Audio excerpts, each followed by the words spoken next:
혼다 GB350S 글로벌 런칭, 그리고 혼다 V3 신형 엔진 공개.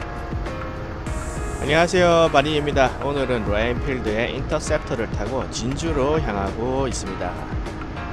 제가 클래식 바이크 계열은 좋아하시는 거 다들 아시죠? 저는 개인적인 취향이 순행 엔진의 속도를 내는 것보다 공랭식 엔진의 저속으로 낭낭발이 뛰는 걸 좀 더 좋아하는 편입니다. 그래서 클래식 디자인 바이크들의 소식에 관심이 많은데, 이번에 2024 에이크마라는 바이크 행사에서 혼다의 GB350S가 글로벌 런칭되었다고 해서 한번 알아봤습니다. 참고로 유럽에서 런칭하는 혼다 바이크들은 거의 대부분 예외 없이 한국에도 출시가 되었기 때문에 GB350S가 한국에도 들어올 가능성이 높다고 보고 미리 알아보는 겁니다. 우선 GB350C는 다들 알고 계시죠? 최근에 한국에도 출시된 공랭식 단기통 20마력짜리 엔진을 단 혼다의 클래식 바이크인데, GB350S는 그것의 형제 모델입니다. GB350S도 GB350C와 거의 동일한 스펙을 가지고 있습니다. 348cc 공랭식 단기통 엔진이고, 기어 단수는 6단까지가 아닌 5단까지를 갖고 있습니다. 최고 출력은 21마력이고 최대 토크는 3kg/sm이며 제가 시승해 봤을 때는 동네 낭낭바리용으로 괜찮은 바이크였습니다. 350cc이지만 공랭식 단기통 엔진이기 때문에 321cc인 R3보다 당연히 훨씬 느립니다. 이건 공랭과 순행의 차이이기 때문에 반드시 이 부분을 이해하시고 구매를 하셔야 후회를 안 하십니다. GB350C를 구입해서 타보시고 벌써 이거 왜 R3보다 배기량이 더 높은데 속도는 훨씬 안 나오느냐 하면서 질문을 올리시는 분들이 종종 나타나고 계세요. 배기량만 보고 구입하신 분들이 생각외로 많다는 거죠. 공랭식 바이크는 속도를 내려고 타는 바이크라기보다는 낭낭발이, 배기음, 고동감, 여유, 디자인 등을 즐기기 위한 바이크라는 걸 사전에 인지하고 구매를 하셔야 합니다. 차체 크기와 시트고가 상당히 컸어요. 바이크 길이는 2205mm에 높이는 1105mm인데 실제로 봤을 때는 CBR 600RR이나 파이어블레이드에도 전혀 뒤지지 않는 큰 차체 크기를 갖고 있었습니다. 시트고는 800mm인데 시트가 넓고 바디 카울이 좌우로 넓게 튀어나와 있어서인지 양발 착지성은 CBR 650R이나 CBR 600RR, 심지어는 로얄엔필드의 인터셉터 60보다 더 높은 느낌이었고요. 키가 170 정도 되시는 분들도 GB350C를 타면 발 착지가 완전히 안 된다고 할 정도이니까 여성분들이나 아니면 저같이 키가 작은 분들은 구매하실 때 미리 꼭 앉아보시고 사셔야 할 것 같습니다. 무게는 185kg이고 연료 탱크 용량은 15리터이며 연비는 리터당 47km 정도로 연비가 대단히 우수한 바이크입니다.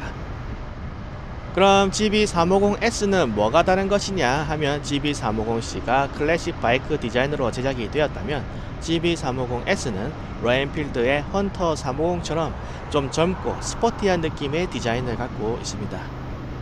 우선 사진을 나란히 놓고 비교를 해보자면 위에가 GB350C이고요, 아래가 GB350S인데 척 보기에도 위쪽보다 아래쪽이 훨씬 좀 젊은 감성이 느껴지죠. GB350C는 프론트 휠 19인치에 리어 18인치인데 S타입은 리어가 17인치로 1인치 더 작은 타이어가 들어가도록 했고요.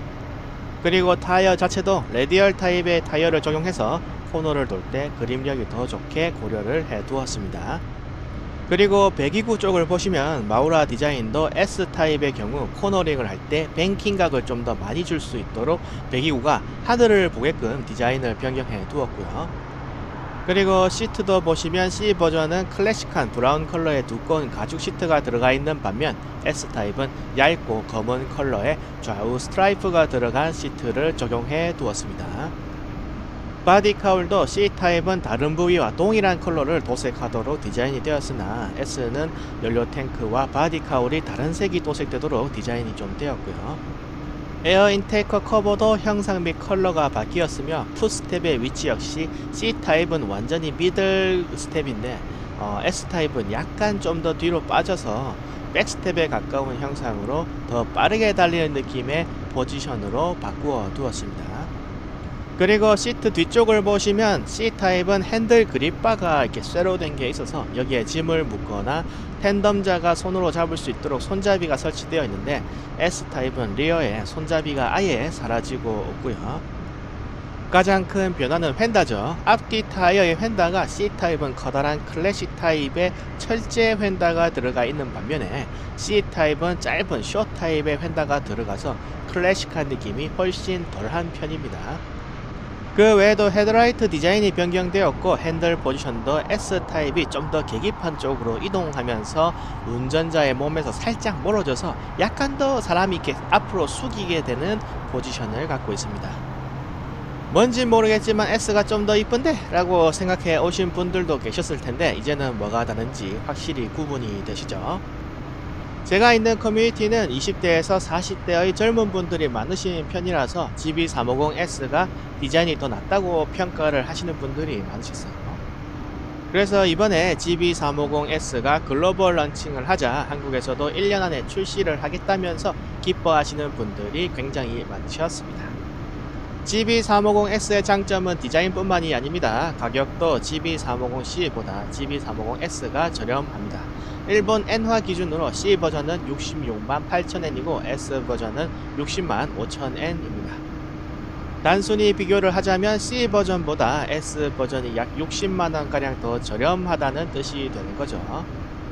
그러면 한국에서 S 버전이 출시를 하면 진짜 운이 좋으면 570만원에도 나올 수 있다는 뜻이 되기 때문에 가격적 메리트가 대단히 훌륭하고 기대가 되는 가격인 것 같습니다.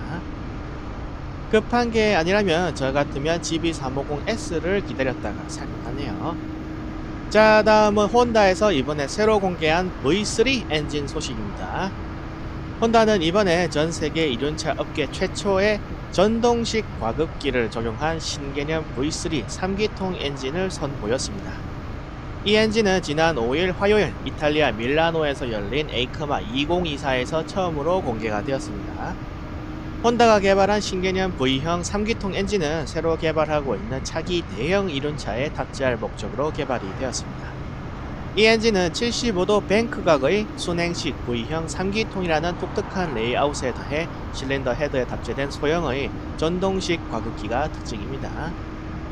이를 통해서 종래의 대배기량 다기통 자연흡기 엔진 대비 훨씬 작아진 체적을 갖게 됩니다.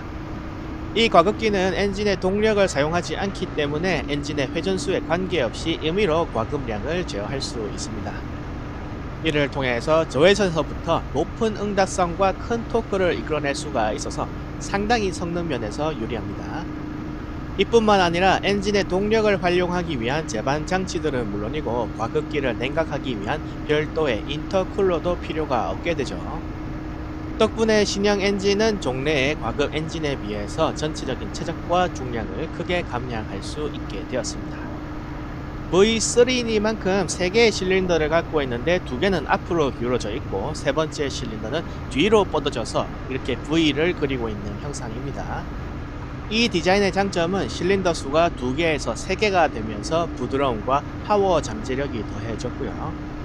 또 실린더 한 쌍이 앞으로 기울어져 있는 형태라서 무게중심이 앞쪽으로 기울어지기 때문에 바이크의 핸들링이 향상이 됩니다. 3기통 엔진은 많지만 전동식 과급기를 채용한 3기통 엔진은 이륜차에서 세계 최초라고 이야기가 많이 되고 있고요. 배기량은 일본 언론의 보도에 따르면 850cc 정도가 될 거라고 추측을 하고 있습니다.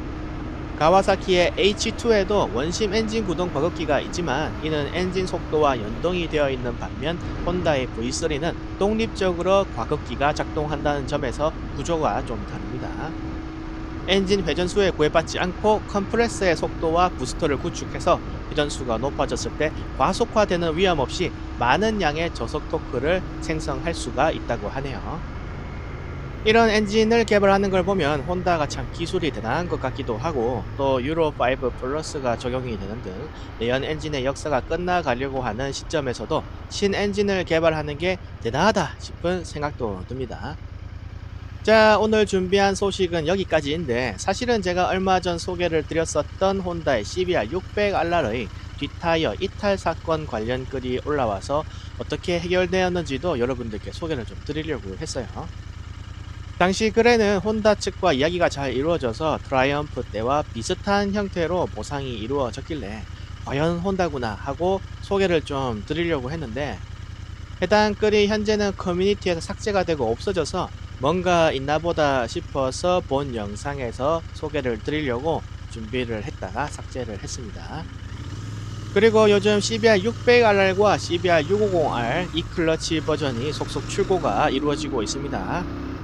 그래서 출고기라든지 100km 주행 후기 같은 글이 자주 올라오고 있는데, 오늘 커뮤니티를 돌다 보니까 한 분께서 CBR 650R E클러치 버전을 출고받아서 시승하고 후기를 올리신 게 있었는데, 스쿠터 같은 느낌이 들 줄 알았는데 전혀 그렇지 않고 힘도 좋고 반응성도 좋고 응답성이 빨라서 어찌 보면 기어 변속하는 속도나 타이밍도 사람보다 낮고, 속도도 금방 올라가고 기어 변속에 있어서 답답함이나 느리다는 느낌이 전혀 들지 않더라.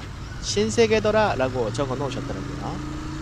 그 글을 보니까 내가 괜히 이 클러치 버전을 예약 취소했나 라는 생각도 좀 스쳐 지나가기도 하더라고요.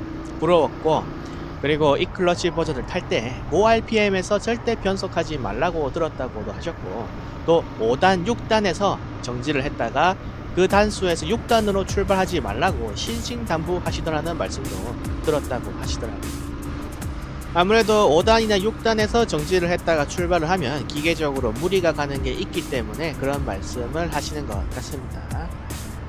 저도 인터셉터 딱 2년만 더 타고 맨물로 나온 CBR 650R E클러치 버전이 있으면은 진지하게 구매를 한번 해서 타보든가 해야겠네요. 머릿속에서 2025년 YAMT가 적용된 MT-07과 2025년 로얄필드 클래식 650과 신형 혼다 CBR 650R E클러치 버전이 막 뽐뿌를 주려고 제 머릿속에서 계속 요즘 날아다니고 있어요. 항상 오는 기변병인데 이 기변병에 지지 않도록 조심을 하면서 오늘도 도로 위를 한번 달려봐야겠습니다. 자, 오늘 영상은 여기서 마치도록 하겠습니다. 긴 영상 봐주셔서 감사하고요. 다음 영상에서 또 찾아뵙도록 하겠습니다. 항상 건강하시고 알라부복 되세요. 도로 위에서 뵙겠습니다. 영상 끝.